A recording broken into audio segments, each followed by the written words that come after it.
Hey everyone, welcome to the RotoGrinders Morning Grind Podcast. I'm your host, Stevietpfl. It's Wednesday. It's October 16th. Most of you probably listening to this on Thursday, October 17th. It's NFL time. Week 7 already. Week 6 in the books. Hurricane Pass, Florida. Hope everyone in the Florida area is good and good to go. I know, I'm trying to get back to normal a little bit. A lot of flooding in my area. Lost power for a little while. Lost internet for a lot more than a little while. But overall, very thankful. No real damage to my area and my house. So just got to get past the flooding and stuff. Joined as always on the NFL podcast by my good buddy Derek Noda. What's happening, my friend? Yeah, man. Glad you and the fam are safe. Hopefully everyone in Florida doing all right. Did you catch any of the Lieutenant Dan stuff? I did not. No. That was kind of funny online. He was just riding out the storm in his boat, and a bunch of people went and helped him tie it up and all this stuff. But he made it through too, so that was good to see. But yeah, how was your week 6? It was actually really good. I was just on a lot of the stuff that we talked about on the podcast. I didn't get off of Bijan, like I said I wasn't going to. Played a ton of Godwin, who I think I said was my favorite wide receiver last week. Stuck with McLaurin.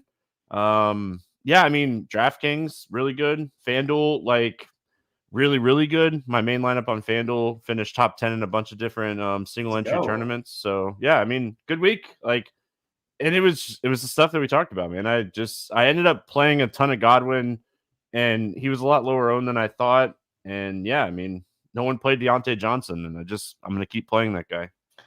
Dude, I played, Godwin and Deontay, same lineup, and had a good week too, best week of the season. So hopefully we can keep it going week 7. Yeah, hey, it's always good to come on and have our best weeks, right? Yeah. So I took down the RG listener league too. I didn't let anybody get their free month of premium, so you guys are welcome. So yeah, the morning grind, me and Derek, I submit our lineup in that, and hey, we took it down. So pat ourselves on the back, and we move on to the next week, right? That's how we roll here. Last week is last week. So very interesting slate. 10 games on DraftKings, 11 games on FanDuel. Don't know how much we would really play of the Sunday night football game. Jets and Steelers, kind of a iffy game anyway. But yeah, I mean, very interesting slate, Derek. I mean, we have some really, really great games. And then we have some games where tougher defenses against tougher offenses. So a lot of decisions to make. I struggled in my initial research to narrow down my running back pool. So I'm very interested to hear your thoughts on that as we're going here. I had no issues narrowing down my quarterback pool. And I feel like that's always the weeks that I typically do well, is when I know what I want at quarterback and where I want my stacks to be. So we're going to get into it and break it down. And yeah, I mean, initial thoughts on the slate before we jump into the game by game. Yeah, so I just did my consensus value rankings before hopping on the show. And one thing I noticed, there's not a lot of value on the slate. I mean, the NFL has so many injuries this season, but for whatever reason, everyone's priced up this week. We could get some changes there if James Cook ends up being out and get Ray Davis for cheap, something like that. But yeah, early in the week, pricing looks pretty tough, which kind of my favorite weeks when you don't love the look of your lineups. You kind of have to make some tough decisions, and those are kind of my favorite weeks. I think that's old school, right? That's the old school in us. We like the tougher cap.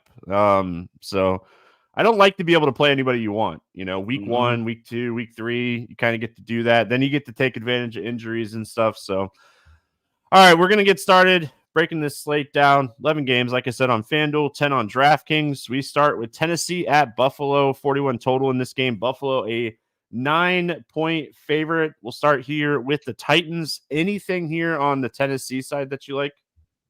Yeah, love Tony Pollard.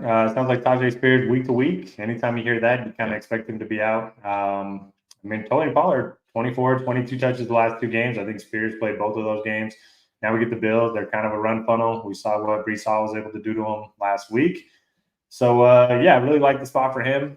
Not so much for Will Levis. I mean, facing the worst pass defense in the NFL last week, had 95 passing yards. I mean, the dude just doesn't look great. And it's kind of crazy to think, how good he was, how many shots he was taking downfield in his rookie season. And he's just regressed a ton. So I can't trust his receivers because I can't trust him. But I do think Tony Pollard's in a really good spot. We even talked about how, like, our week one show, we talked about how this offensive coordinator is going to, like, open up the playbook and, like, push the ball down the field. And I just don't think Levis is 100%. I definitely didn't think he was 100% last week. I'm with you on Pollard. I like him. 6,300 on DraftKings. I think it's a fair price. My question is, we don't typically talk a lot about defenses. We bring up some defenses from time to time. The Titans defense is bare minimum. They're 2,300. We know they're one of the best pass defenses in the NFL. If James Cook is out, that could potentially just keep this game low enough scoring where I think like 2 or 3 sacks, give me like 5 to 6 points at 2,300. Like, I'm kind of considering like the Titans defense as like one of my salary saver plays this week. Yeah, I think both defenses look pretty good here. We'll see about James Cook. We'll see about Amari Cooper. Bills are trade for him, so Josh Allen desperately needs a receiver to be able to get open. So I think that'll help open up the offense, but I don't know if he's going to play yet. Yeah, I would assume that he plays, even if it's like, I don't think it would be like, he'll probably end up with like a 50 to 60% route drop back rate. So I don't think he plays like a full amount, but I think that you don't trade for Amari Cooper on like Monday or Tuesday and not get him on the field on Sunday. I think he's a guy, he's a veteran, run a slant, run a go. I mean, I feel like he's going to be out there. Buffalo side, I mean, honestly, I'm not loving a lot. Like you said, if Cook is out, I think we could go to Davis, 20 rushing attempts last week, averaged 4.9 yards per carry against the Jets. I mean, this is not a team you like to throw the ball on, so I don't necessarily love Cooper if he ends up playing in this game.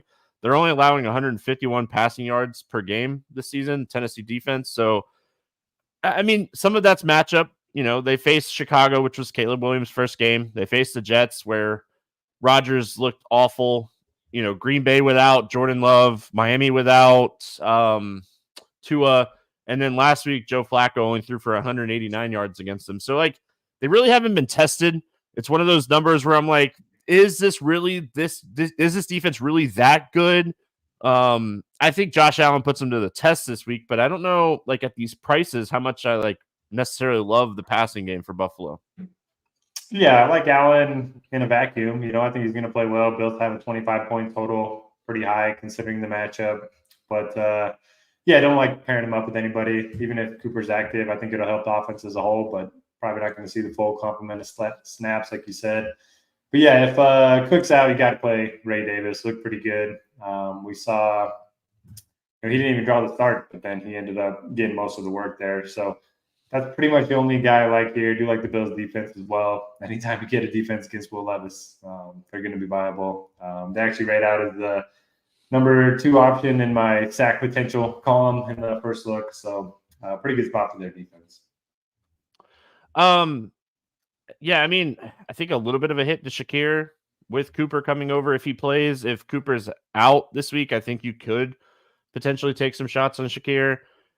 I kind of like Kincaid, but we're going to talk about a tight end that I'm going to play as much as I can this week. There's some decent tight ends this week. Yeah, don't want to jinx it.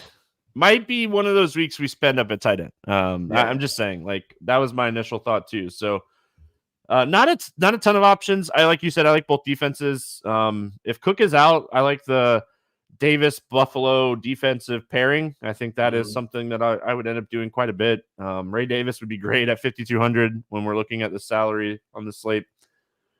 Up next, we got Detroit at Minnesota. I think this is going to be a fantastic football game. 50 total. Minnesota 2-point favorite. Let's start with Detroit. At the opening, I said we have awesome offenses against some tougher defenses. This is the game I was kind of talking about. We have 2 offenses that have no trouble moving the football down the field, but we have 2 defenses that have been super solid against the run, kind of sus against the pass. What do we like here for Detroit? I feel like they're one of those teams that they're just going to move the ball on anybody. I mean, Minnesota is first in EP against the run, third in EP against first against pass, third against the run. So they have a great defense on paper. We know Brian Flores has just been, a godsend for that defense. But man, I don't think anybody's going to stop Jared Goff in this offense. And he gets another indoor game on the road. I think this is already the third indoor game on the road. He played in Arizona, at Dallas, now in Minnesota. So I think it's a pretty good spot for Amon-Ra St. Brown. We know Vikings can get after the quarterback. So I think it could be an interesting spot for Amon-Ra. Don't really trust the running backs just because there's two of them. They're both getting work. It's a tough matchup on the road. But, Amon-Ra St. Brown I think is very interesting in tournaments. Yeah, I mean, I obviously have a lot of interest in St. Brown and Williams. Minnesota's allowing the most fantasy points per game to opposing wide receivers this season. So good matchup for these guys. They allow a ton of targets. They allow a ton of catches. They don't allow a ton of touchdowns, but I feel like this is a game where St. Brown's going to have one of his 8 for 90 and hopefully a touchdown kind of line, not going to have the deep targets, but just crush. So, I'm looking at the first look. One of the weirdest two columns I've ever seen. Their first in EP against the pass, dead last in fantasy points allowed to wide receivers. I'm not sure how that's possible. I mean, I saw that too when I was looking at it, but yeah, I mean, yeah. Well, what's funny is you look at how much they're allowing fantasy points to wide receivers, but they allow the second fewest fantasy points to running backs. So, I mean, I think this is one of those spots where I put Gibbs and Montgomery on the bench. In DFS wise, I mean, if you're playing these guys on season long, you just keep playing them. But DFS wise, I don't think I get a lot of Gibbs and Montgomery this week. And it could be painful, right? At the end of the day, Montgomery could get those 3 touchdowns from 2 yards. But they're not going to be owned anyway, Yeah.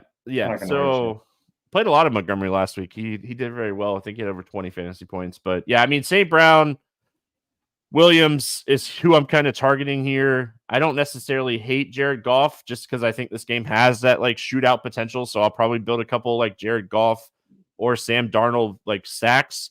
Going to the other side, right? Here we are. This is a team where Detroit was number 1 right now. They're number 1 in pressure coming at the quarterback. That's going to change, right? They just lost a huge piece to this defense as far as the defensive line is concerned. They're allowing a ton of passing yards per game. They're allowing the 4th most fantasy points to opposing wide receivers.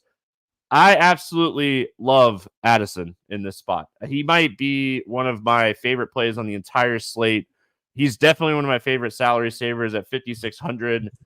I'm going to be playing a lot of Addison this week. As much as I love Jefferson, don't get me wrong, I like Jefferson. I just think when we look at the matchups and who Addison's going to get in the slot, this just seems like a great spot. Yeah, I agree. And to your point, I mean, Hutchinson already had 7.5 sacks this season. And as a team, they had 15 or 18. So, I mean, it's just going to be a huge blow to their pass rush. And, I mean, I think it sets up well for Jefferson, too. A lot of deep field targets if Darnold's going to have more time. Plus, they're coming off the bye. Man, yeah, I really love the spot for the passing attack. I'll play some Darnold for sure, especially if, pricing's as tight as it looks right now. He's one of the easy ways to save a quarterback. And then Aaron Jones, not practicing on Wednesday. So could be even a more pass-heavy game script for them. The Lions have been tough against the run. So, man, everything just sets up for Darnold, Jefferson, Addison. And, I mean, we're watching the Hawkinson news. They did designate him week before last, 12 days ago. And he was full last week towards the end of the week, and he's been full to start this week. I think he was limited today. So watch that because I don't know if I'd play Hawkinson this week, but I mean, Jefferson, Addison, just, yeah. Did you remember, I think it was Thanksgiving game, they said he was going to be limited, and he went out there and played on every snap and just broke the slate.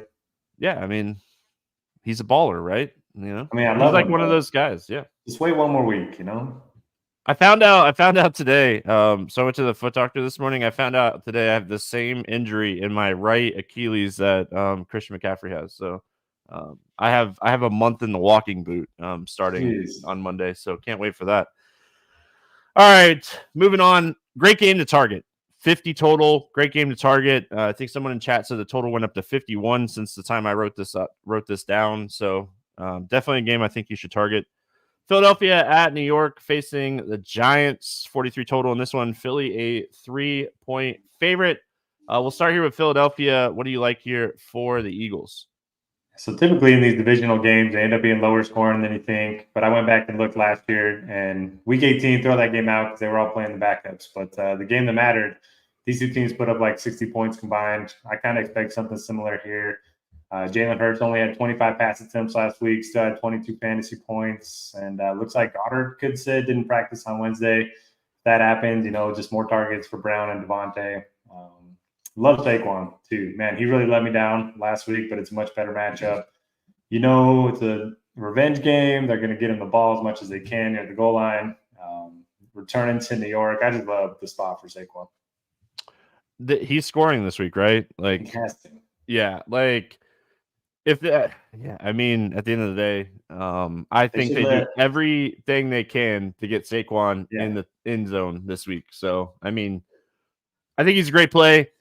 Devontae Smith should have a really tough matchup. Like Drew Phillips, that rookie, has been excellent in the slot coverage. He's been one of the best slot cover corners in the NFL this season. And Devontae runs a lot out of the slot, which means we should get Banks shadowing Brown one-on-one. Banks has gotten destroyed this season. Like Cooper destroyed him.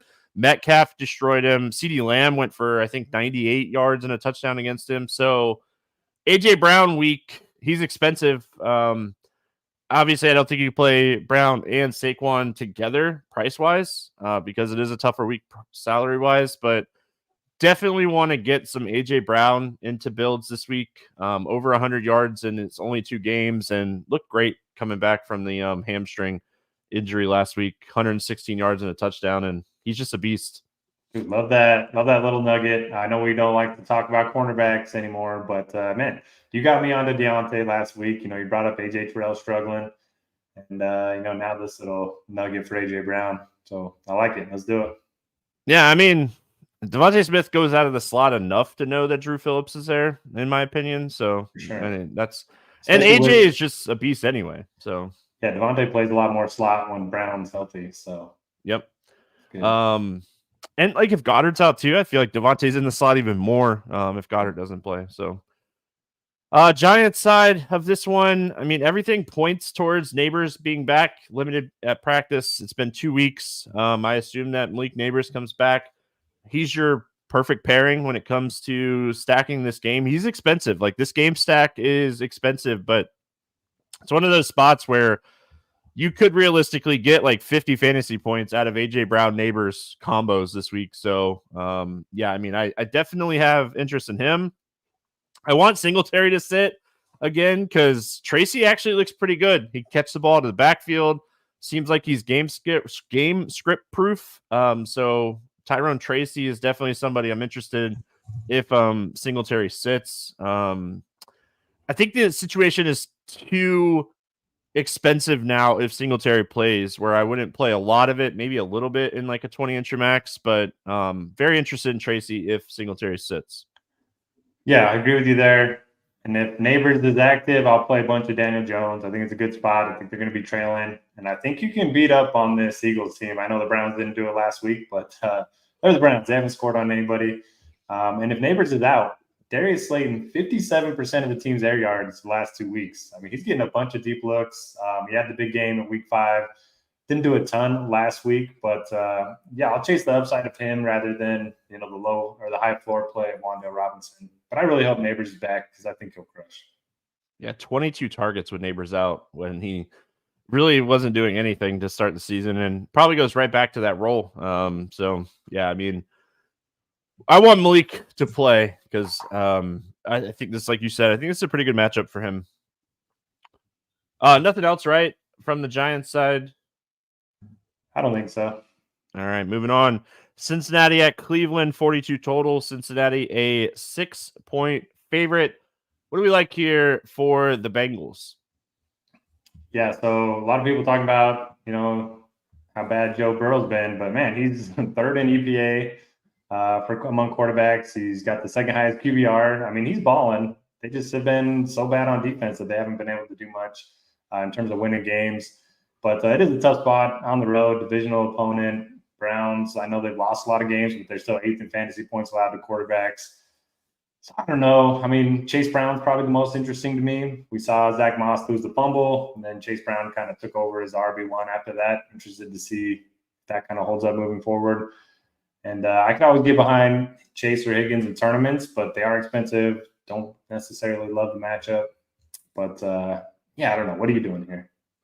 Well, I mean, I have a lot of interest in Chase Brown. Like you said, it's kind of a tight week cap wise. He kind of took over last week. I think he was really taking over the last few weeks and finally kind of took over last week. Like you said, the fumble, and it just kind of seems like he's the more explosive upside back anyway.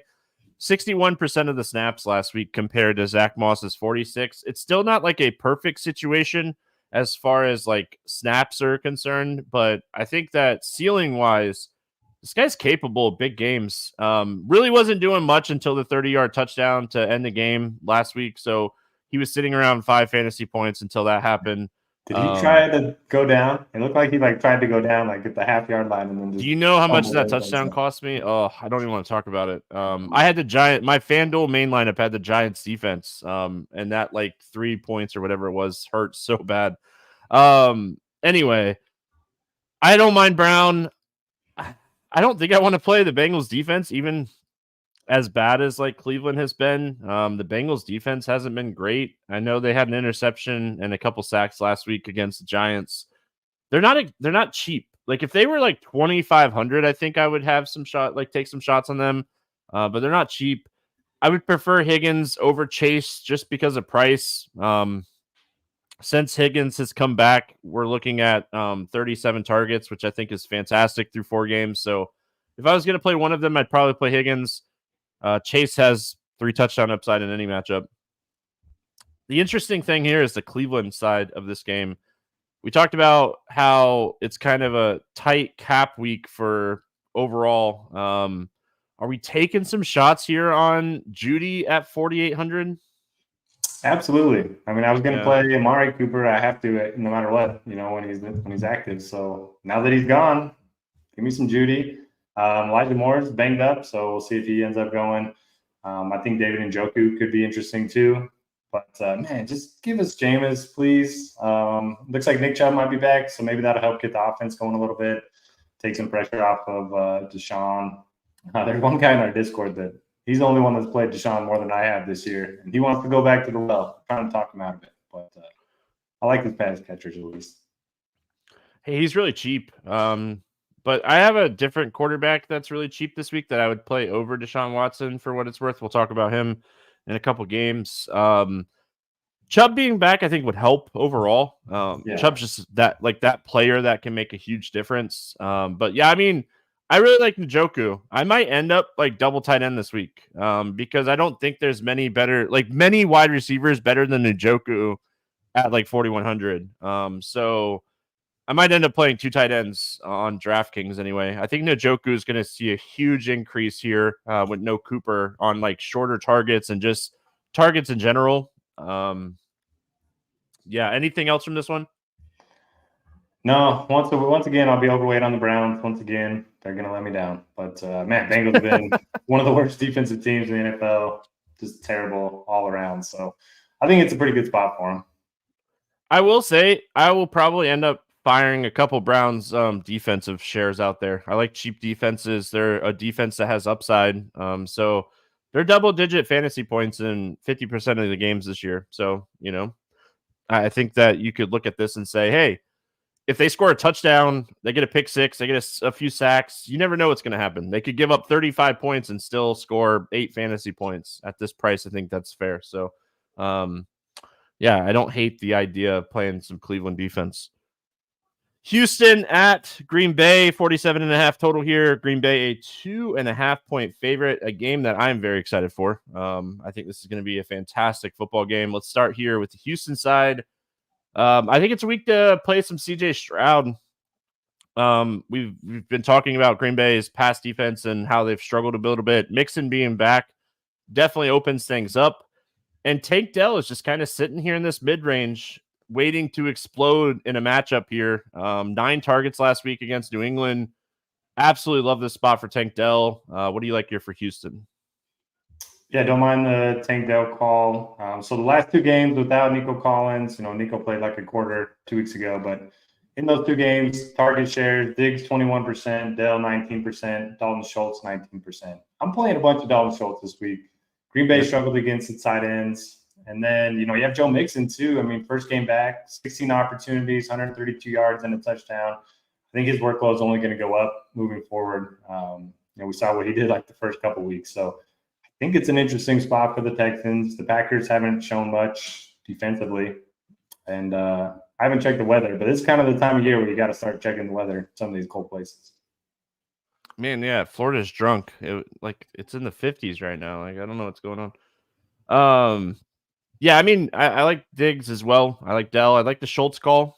Going back to how many wide receivers are really good at this price range. Do we double barrel tight end? I think is something you could potentially talk about or look at.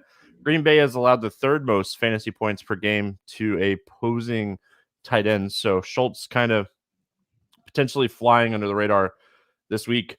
Other side of this game, Jordan Love just keeps chucking. I mean, Green Bay is just, they're chucking. I mean, there's no other way to put it. What do we like here for the Packers? Yeah, I like Jordan Love. I just don't know who to play him with. I didn't know like 2 weeks ago, and now, Watson's back, Doubs is back. Both their tight ends are healthy. So I don't know who to pair him with. So that makes me less interested in him. I don't really want to play him by himself, even though he's averaging 24 fantasy points per game. So I don't know what to do. Who's your favorite pairing option? I mean, I think my favorite pairing option is Reed, but I like Dobbs. Expensive, yeah. Yeah, like Dobbs is 5,500. Wicks is really banged up. Like the shoulder for him, they said that. Like, I mean, he obviously couldn't come back in the game. I like Dobbs. Dobbs made all that fuss about getting targets and stuff, and they fed him a touchdown. The other one, he made a crazy catch and toe tapped in. But I think that they made a statement with him. They're over it. They want to get him the ball. He's very talented. He's 5,500 in a game that has all the potential of a shootout. Like at the end of the day, this game has a ton of shootout potential. I mean, we have 3 or 4 of these games this week. So I think that if I had to pick somebody, it'd be Reed if salary wasn't a thing. But seeing that salary is a thing, I think Dobbs is the guy. On FanDuel, I don't hate Christian Watson just because he's such a touchdown hog. He's such a huge presence in the red zone. So I don't hate the idea of playing some Watson over on FanDuel, but overall, it'd be some Reed. It'd be some Dobbs. If Kraft ends up sitting, he's dealing with a groin. If he ends up sitting, I probably would just pass on Sims at 2,600, but I think that would also bump up, these wide receivers if Kraft ends up sitting. So watch that news. That could play a little bit here. Yeah, I just want to know, Dobbs is like the only one that's not on the injury report in terms of the wideouts. I mean, limited practices for Reed, Wicks, Watson, and Kraft. So probably most of them are going to play, maybe not Wicks, but if 1 or 2 sit, then I'll definitely have more interest in this team. All right, we got Seattle at Atlanta, 51 total. Atlanta a 3-point favorite in this one. I'll tell you right now, I'm heavily considering playing Geno as my main quarterback this week. Absolutely hate the idea of playing Geno as my main quarterback, but they're throwing the ball 70% of the time. Like they have just completely changed the culture in Seattle, and they're throwing so much right now. You look at it, and he's attempted 40 passes in all but 2 games this season. Love the spot for DK Metcalf. We talked about it last week. Told you about my boy and AJ Terrell, who's shadowing these guys one-on-one, and they're just eating him up. Johnson, 6 for 78 and a touchdown last week. Love DK.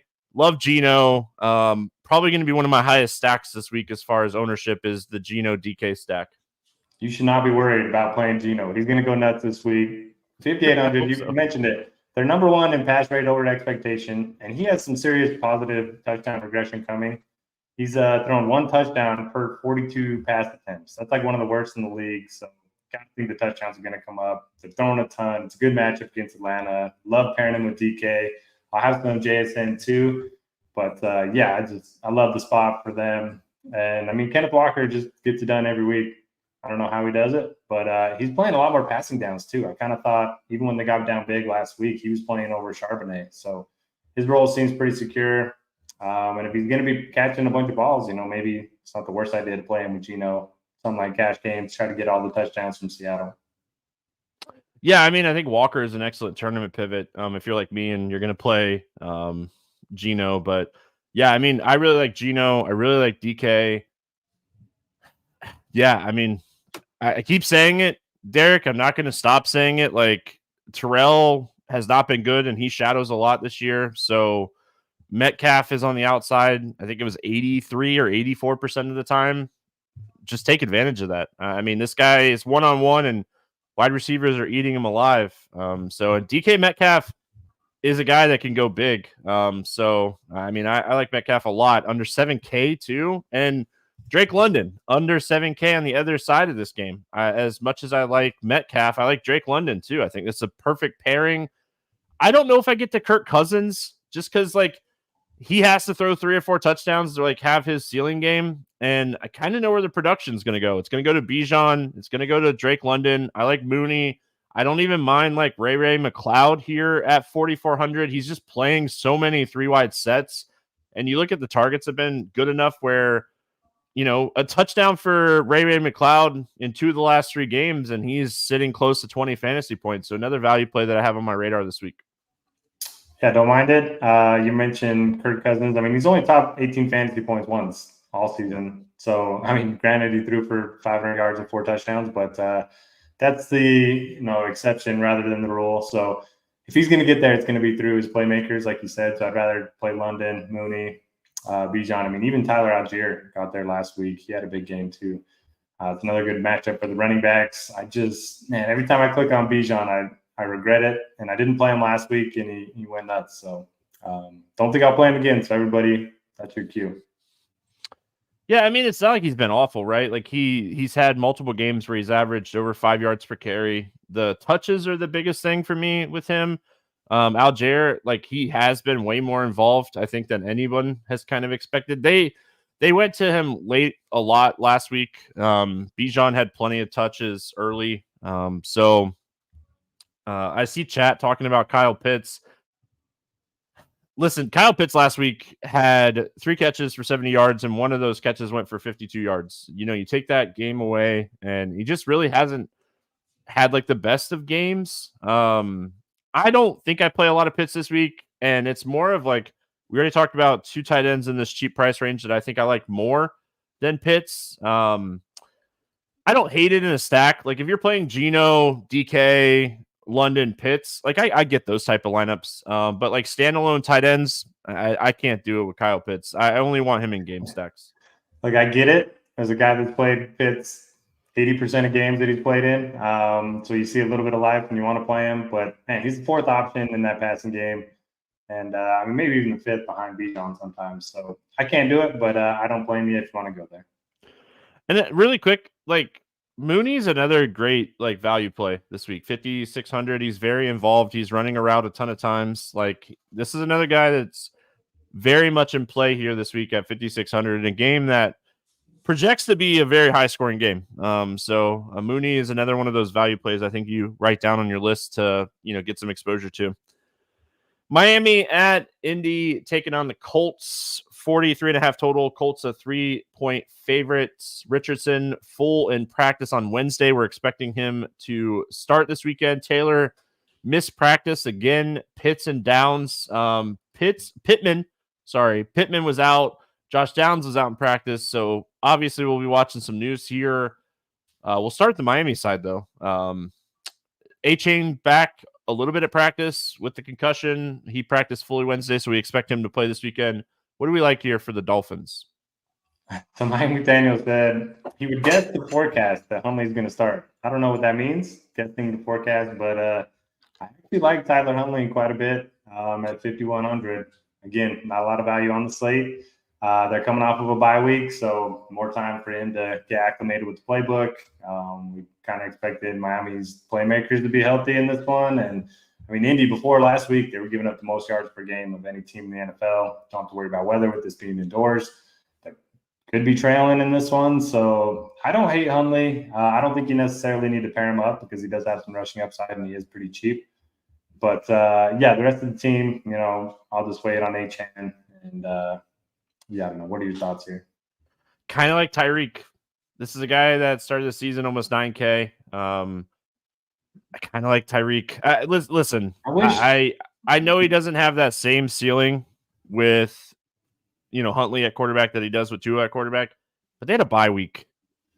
This is a guy that, they're going to have plays for Tyreek this week. I mean, I expect them. I'll be shocked as a Dolphins fan not to see them take at least 3 deep shots to Tyreek in this game. And it's on turf. He'll just run past these guys. So I kind of want to play a little bit of Tyreek this week. I know that's a lot of risk. He's not cheap, but he's cheaper than he usually is. But anybody at quarterback, Tyreek is very capable of having that like 6 or 7 catch game for 150 and 2 touchdowns. So I want to play a little bit of Tyreek this week. Waddle's really cheap. They get him the ball so many different ways. They do end around sweeps with him and stuff. I don't hate taking some shots on Waddle. I like Achane if he plays. Indy is really bad against the run. He's just a different level ceiling guy. So I think he has a lot of ceiling here. Indy allows the 2nd most rushing yards per game. So like you said, a team that has allowed a ton of yards per game. I don't necessarily love Miami overall, but I want to play these pieces a little bit in tournaments, right? Because I think that it's the speed. It's the ceiling of the speed that this team has that you are chasing because, like, if Tua's at quarterback, like Tyreek's, 50% owned this week at 7,300 in this spot? For sure. Coming off the bye, I think they're going to have a lot of things drawn up. And to your Tyreek call, I mean, the last time they played, they just missed him on 2 deep bombs. One was underthrown, one was just overthrown. Catch either of those, and he's well over 100 yards with a touchdown. Great matchup, and I just wish he was like 6K. Make us like think a little bit more about it, but that will help on the ownership front, I guess. Yeah, and like at the end of the day, bye weeks matter. This is a quarterback that did not start the season, but I think the bye week helps Huntley more than anybody, right? Like at the end of the day, he gets a whole nother week and a half with the team. Tyreek is projected ownership right now is 3.8%. I'll probably triple that. I'll probably end up in like the 10 to 15% range on Tyreek in a build this week. Colts side of this one, I mean, Richardson coming back makes me like the Colts a lot less. I like the fact that like Flacco is airing the ball out. I think if you're playing the Colts, you're potentially playing Goodson if Sermon and Taylor sit. The running back situation is definitely something to watch news on. I think you play Richardson solo. I think you play him by himself because he's a guy that's capable of 2 rushing touchdowns, can run for like 50 plus yards. So yeah, I'm just not as interested in the Colts with Richardson at quarterback. Yeah, I like Richardson as a solo play, kind of projecting really well at the moment. If he has his weapons and Taylor's out, it's going to be a great spot for Richardson. But again, he needs Pittman or Downs to be active for me to have a ton of interest in him. And running backs just got to wait and see. Nothing we can do on Wednesday. Right on. We record Wednesday nights. We go to the 4:00 games. Vegas at LA, taking on the Rams, 43.5 total. Rams a 6.5 point favorite. Here's my cheap quarterback play of the week, Derek. AOC, baby. I'm going to regret I'm going to regret it so much. I know I am. But I'm going to play Brock Bowers as much as I possibly can this week. First of all, the Rams are awful against tight ends. Second of all, 22 targets the last 2 weeks without Devontae Adams. This guy is not – he's a $7,500 to $8,500 wide receiver that we're getting at $5,800 at tight end. I mean, he's probably the first guy in my builds this week. I absolutely love Brock Bowers. If I'm going to play this much Bowers – I have to play a little bit of AOC at 4,800 and hope that I get that like 2 touchdown to Bowers game. And he gives me like 18 because he's so cheap. Listen, 100% with you on Bowers, 0% with you on Aiden O'Connell. But yeah, I mean, if Bowers goes for the game that we hope, then he'll be decent. How about we make a little bet? I'll take Huntley, you take AOC, and I don't know. We'll figure the stakes out. Jelly beans, man. Okay. Welcome to the podcast. You didn't know about jelly bean bets? Yeah, I like Starburst ones. So, all right. Do I gotta ship those to you, or can I just Venmo you and you pick them up? Yeah, we'll talk about it off air. The jelly bean bets started with me and Seeds way back in the day, and it's just a running joke. And we've had a lot of fun with it over the years. But that's how we always bet on the morning grind. We bet jelly beans. If White sits, do we take some shots on Madison? Seeing that like he had so much work out of the backfield in the passing game last week too, like 5,500. I mean the Rams defense is awful, right? Like they're awful. That's why I have some interest in AOC. Like they're just same reason you have interest in Huntley, right? Like the Colts defense is awful too. Like what are we doing with Madison if White sits? I mean, yeah, their Rams are 30th in EPA against the run. They've allowed the 8th most fantasy points for running backs. Madison's had 18 and 19 opportunities the last 2 games. So yeah, I'll play some Madison for sure. But Bowers is definitely my favorite on the by far. Not even remote close. Like, and I know tight end production doesn't matter all that much because 1 touchdown can skew the numbers in terms of DVP, but Rams have allowed the 3rd most fantasy points to tight ends too. Yeah. We love this. We love this spot. Yep. My question, before we move on to the Rams side, are we doing anything with the Vegas receivers? I wanted to play Trey Tucker, but I mean he's done nothing. If Jacoby's active, I think he could be interesting. But if he's out, just more Brock Bowers, I guess. Yeah, if Myers plays, I have some interest. Tucker was on the field a ton last week. I think it was like 90% of dropbacks he ran a route. He only had 2 targets, and he was first read like very little. So that first week they were like force feeding him the ball without Devontae. No. Yeah, and they're just like, hey, we're gonna throw the Bowers. I mean, let's use the guy that has the upside. So yeah, Rams side of this game. I mean, I hate paying up for running backs, but Williams might be the best running back play on the slate. First of all, the Raiders are awful against the run. Second of all, his production is fantastic. His touches are fantastic. What do you like here for the Rams? Yeah, Kyren Williams, hard not to like him. He's going to get 25 touches at home in a game where, I mean, they have a team total of 25 points. So yeah, pretty solid. And then just keep an eye on Cooper Kupp. Don't know if he's going to play yet. Saw him practicing a little bit today on Wednesday. And Whittington's been limited too. So, I mean, if Kupp's out, Whittington's active, then I'll probably like Whittington a little bit. If they're both out, then we can maybe look to some of the other guys. But, yeah, I don't think I'll play any Stafford, but Kyren Williams definitely on my radar. Yeah, so again, like I'm going to play a bunch of Bowers this week. And then, like I said, I'm going to play some AOC stacks. My favorite run backs are Williams. If Cooper Kupp plays, 7,900 for Cooper Kupp. If they say he's good to go, I'll play him.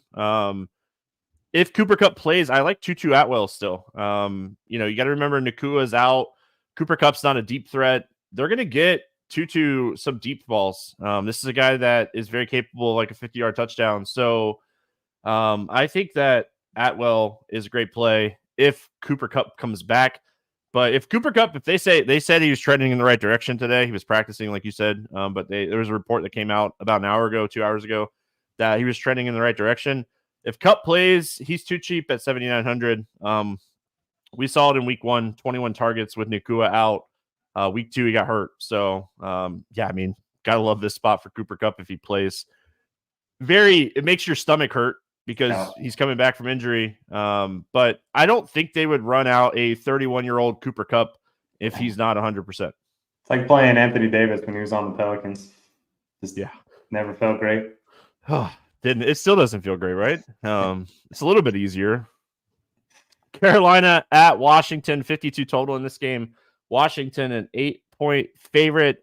Another kind of stellar afternoon game. We have some really good afternoon games. We only have 3 of them this week, but all 3 of them are really strong football games. We'll start with the Carolina side. What do we like here for Carolina against Washington? So it sounds like Jonathan Brooks is close, but not ready to come back this week. So give me Chuba Hubbard once again. He's averaged 22 fantasy points over the last 4 games with Andy Dalton under center. Washington, really bad against the run, really bad against the pass too. So you can attack them anyway, and this is a game where they're probably going to be losing. So Chuba's going to get some dump offs too. And then Deontay Johnson, averaging 11 targets with Dalton under center. I'll keep playing some of him. Tommy Tremble's out. Jatavion Sanders, decent punt with 2,900 on DraftKings. I don't think I'll mess with Leggett or Mingo, but man, I love quite a few plays from the Panthers this week. Even Dalton, kind of interesting. Yeah, I will say, like, we don't love the wide receiver cornerback stuff as much as we did like 6-7 years ago. It was like the hottest thing in the market. Um, Now we look at a lot more advanced stuff to get better ideas of what to look at. But I think we have to kind of note just how bad the Commanders' corners have been. Like Johnson and Leggett both should do well on the outside here. So yeah, I mean, I have a lot of interest. They have a rookie corner that's really struggled, and their other corner, I think his name's like Saint Justice or something. He's really struggled. So I don't mind Leggett or Johnson this week. I think you could take shots on both of these guys, and then assuming, like you said, Brooks doesn't play, Chuba Hubbard just keeps doing his thing. He scores a touchdown last week. He's well over 20. So yeah, I mean, 6,500 for a guy that just keeps getting 20 plus touches a week. I mean, I like Hubbard, but I do like the wide receivers a little bit more than I thought I would this week. Going into this game, I was like 51 total or 52 total. What do I really love? And then when I did some research and dug in a little bit more, both of these corners have really struggled. So I like Leggett and Johnson a little bit more than I thought I would.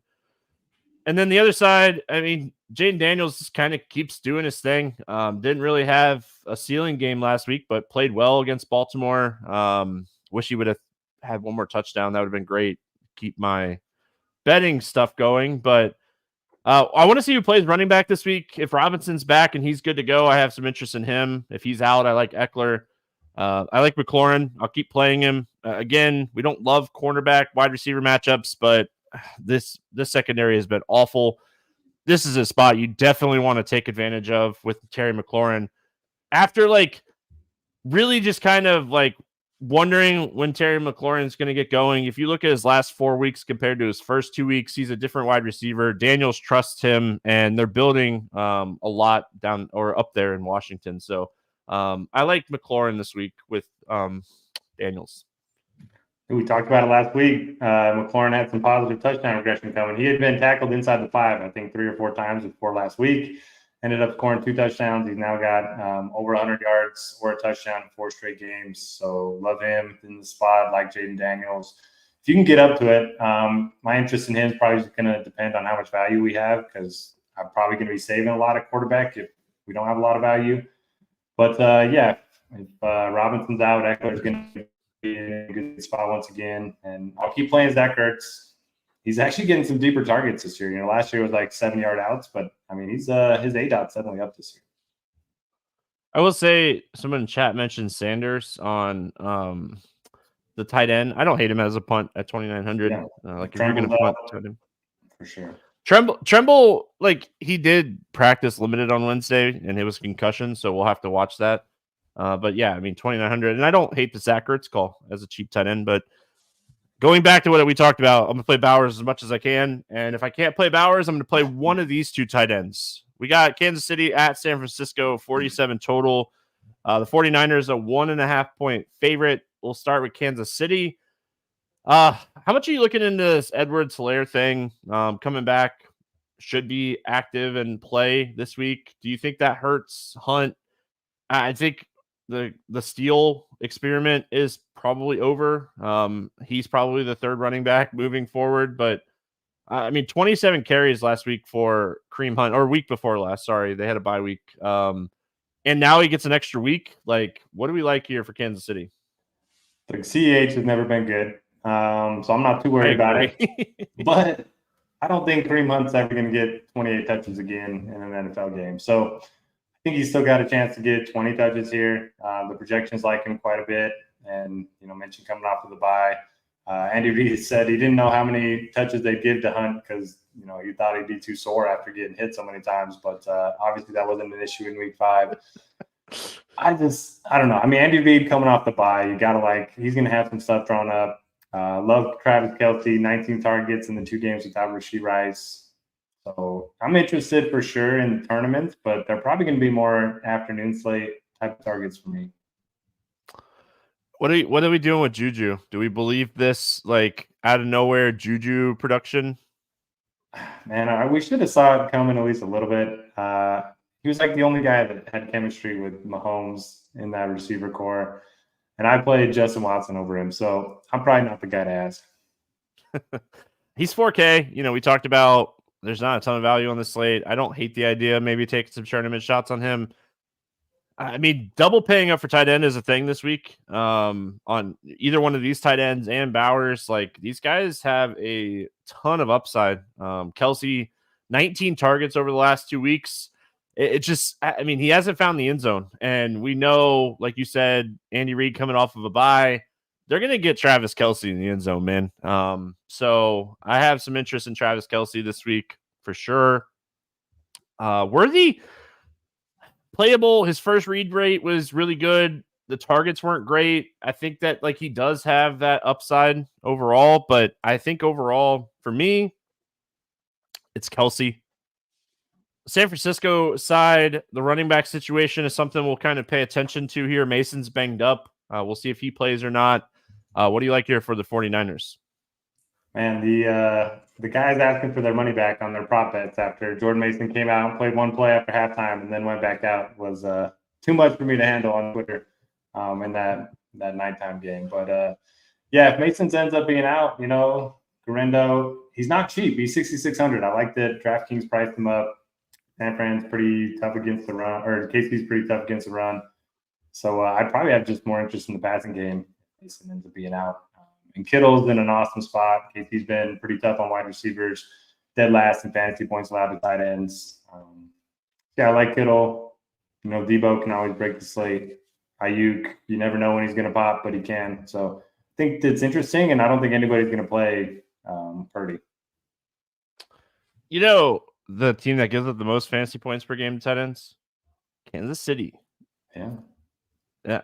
Kittle has been a beast, and like he's gone over 20 DraftKings points in 2 of the last 3 games. He has a touchdown in 4 straight, at least 1 touchdown. He had 2 last week or against Seattle. Kittle is kind of low-key really good. And he doesn't get the ownership as some of these other guys. I feel like it's just more of like people uncomfortable paying this price for Kittle, paying the price for any tight end, but like even early week, like projected ownership, like Kittle is not getting a ton of love again this week. So yeah, I mean, people think Kittle he just stays in blocks a lot, but that hasn't been the case this year. He's running around on like 3/4 of dropbacks. So the old blocking narrative, because he's so good at blocking, just isn't true anymore. Yeah, which is fine with me. Let him go out there and run routes. So again, I think like when I do the expert survey tomorrow, Friday, one of my takes is just going to be, it's not a bad week to go double tight end. I think there's a lot of good potential double tight end lineups this week. So, yeah. Sunday Night Football. We do it because FanDuel has it on their main slate. But man, Jets, Steelers, 38 total. Jets, 1.5 point favorite. I guess it gives us an opportunity to talk about Davante Adams going over to the Jets. Love the Pat McAfee show where Aaron Rodgers kind of looks over his shoulder and Adams is sitting there. They've been working on this playbook for like the last 2 or 3 weeks together. Yeah, what are we doing with the Jets and this news against a tough Steelers defense? Poor Jets fans, man. Rodgers has blown up that whole organization. I don't know. And hey, he has a chance to do something real special. MVS just got let go. Bring in MVS too. Just bring all the guys back together from his days in Green Bay. But yeah, I mean, I want no part of this game. 2 good defenses. I don't trust interim head coach for the Jets. They have 2 alpha receivers. Brees Hall's been good last week, but tough matchup. And then Steelers side, Russ Wilson starting. I mean, come on. They're 4-2 and they what are we doing? I don't get it. So full fade for me. Yeah, I mean, Tony Easy says they're going to call Jordy Nelson next. Listen, hey, Jordy Nelson was a beast, man. Yeah, I don't get the benching of Fields. I don't feel like Fields played bad. Like he had a couple iffy starts, but I mean, what are the Steelers? Are they 4-2, right? 4-2, yeah. Gosh, send Fields to Miami. We'll take him. Yeah, I mean, I don't have a ton of interest in this game, no matter who's in and who's out. I will say, I think that like Davante Adams will potentially open up Garrett Wilson in different matchups, but Porter Jr. shadowing Garrett Wilson in this game. No chance I'm playing Wilson. I don't know if I played a wide receiver 1 against Pittsburgh all year or if I will. So yeah, just not a ton of interest in this game. Maybe a slight interest in the defenses. If I have some extra cap on FanDuel, I think either defense is playable, but yeah, not a great game in my opinion. So right there with you. All right, let's play the morning grind game, and then we'll get out of here. Fun slate, man. I'll say this for certain. There are like 3 to 5 game stacks you can make this week. We don't get that every week, so it's fun. Quarterback for 300 plus passing yards. Who do you got? Going with the guy that gave us one of the better quotes. They wrote me off. I ain't right back though. Geno Smith against the Falcons. Oh, I love that. I like him a lot. I'm going to say CJ Stroud goes for 300. I think it's going to be a big week for Dell. So I like Stroud a lot. Low owned running back for a touchdown. Again, we record on Wednesday night. Ownership will change. Who do you like scoring a touchdown this week? All right, so I am going with the chalkiest of chalk answer, Saquon against his former team. It doesn't look like he's going to be too popular as of Wednesday. Yeah, I mean, we hope, right? We hope that's the case. I like him as well. Struggling with this question this week. What do we think Chase Brown ownership ends up? Do we think he's like chalky by the end of the weekend, or do you think he stays low owned? I think it just depends on James Cook and some of the other guys that are questionable right now. All right. So we have Chase Brown right now at 11%. I like the standard 10%. I'm going to say Chase Brown. I think that's kind of where he ends up this week. I initially wrote down Robinson Jr., but I don't know if he's going to play or not right now from Washington. If he does play, I like him a lot. Quarterback, wide receiver stack for a touchdown. Touchdown? Going right back to Geno, DK Metcalf. They're going to ball. I'm going to go Hurts to Brown. I can't stress enough how much A.J. Brown should eat this week. Devontae Smith in the slot against one of the best slot corners in the NFL. A.J. should eat this week. So I like A.J. Brown a lot. Wide receiver for 8+ targets. I went with the Monra St. Brown. I think Minnesota's D's quick, good pass rush. So I think we're going to see a lot of quick jump offs on Monra. All right, I like it. I'm going to stay in the Seattle game and go Drake London. If we look at his targets over the last 4 games, he has been over 9 targets in 4 straight. So I think that keeps up. Kirk Cousins getting his footing together there in Atlanta. And I think this is going to be a high-scoring game. So give me Drake London. Tight end for a touchdown. Who do you got for a touchdown this week? You know who I got. Brock Bowers. Yeah, you should. I mean, that's the right answer. I'm going to go Kittle. There's going to be a lot of tight end touchdowns. It's the week. It's either going to be one of those weeks where like tight end just absolutely smashes or tight end just sucks. I mean, there's going to be like, I feel like there's no in between. But yeah, I'll go George Kittle for mine. Defense for 10+ points. Who do you got? I went with the Bills against Will Levis. I don't know. Yeah.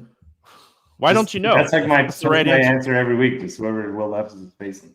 that pick 6 potential is just so real with him. He just chucks like 2 or 3 balls up for no reason all the time. So I mean, I hear you, dude. I hear you.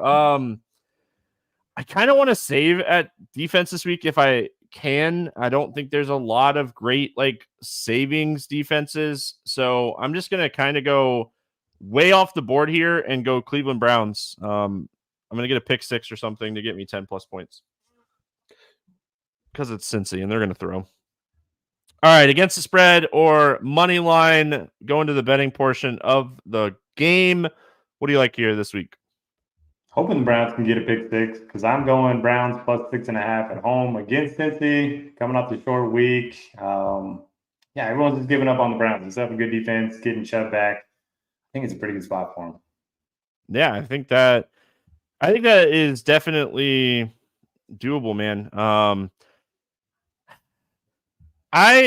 Man, I was looking at these lines today, and I don't think there's a lot that I like necessarily love. I hate betting when I don't love something, so I'm going to pass on this question this week. So I think that's the fairest way to approach this question this week is just say, I didn't love anything. I think there's going to be a lot of good football games. Don't love any against the spread or money line bets this week. Over under. I do have an over under I like, but you go first here. What do you got? Yeah, I love this one. I'm going Philly and the Giants over 43 points. All right. I hope that hits because that's part of the 3-pick parlay. I'm going to Detroit, Minnesota. I know it's two really good defenses, but I'm going to go over 50.5 here for this game. That's what it is on the Hard Rock. I just checked again to make sure it's still 50.5. So 50.5 over 50.5 is what I like here for this Detroit, Minnesota game. Any player props or pick and plays that you like? Dude, I forgot to do this question, so I will have them up on Scores and Odds later this week. How about that, tease? I'll give out 2. I wrote up 6 on Scores and Odds today. I'll give out 2 of the ones that I wrote up. And you could. I know that you like one of these, so hold on. Let me pull up Scores and Odds. Search by me. Search by myself. DK Metcalf over 65.5 receiving yards. I absolutely love this one. I talked a lot about this one. AJ Terrell, keep picking on this guy. I'm going to keep doing it, and I hope everyone else keeps doing it. But AJ Terrell with DK Metcalf over 65.5. And I did my first 2-unit bet of the football season, and that is AJ Brown over 66.5. This has moved to 70.5 almost everywhere. It's going to keep moving. We have him projected for 85.6 receiving yards this week. 82 receiving yards is what we have him projected for. We talked about Devontae Smith in the slot. I still like this line at 70.5. I'd only bet a unit on it at 70.5. Underdog, you can go more than 66.5 still. So if you want to jump on that line, hey, I love moving lines, Derek. You know, it's always fun. Line movers. Yeah. All right, morning grind 3-pick parlay. I like this one this week. I was going to my initial 3-pick parlay. I had to switch it. I actually bet 2 of them this week because the Drake May news came out, and I want to make sure he's okay. That game over was initially in my 3-pick parlay. So, yeah, I really like that game, but we'll see what happens with Drake May. I was waiting for my app to load. Over 43 in the Philly Giants game is where I started. Absolutely love that spot. Like you talked about, I think that game is great. I'm going, I hate to say it. I'm going over 49.5 in the Monday Night Football game, Baltimore at Tampa. We didn't talk about the game. I am doing a podcast tomorrow, breaking down the 2-game Monday Night Football slate. That game is going to be a banger. Absolute fire game. So I'm going to go over 49.5 in that game. And I'm going to go over 51 in the Seattle-Atlanta game. Absolutely love this game. That's the 3-pick parlay this week. It's plus 596. Over 43, Philadelphia Giants. Over 49.5, Baltimore, Tampa Bay. And over 51, Seahawks, Falcons. I didn't think I did 3 overs, but I did. So there you go. Any final thoughts before we get out of here, Derek?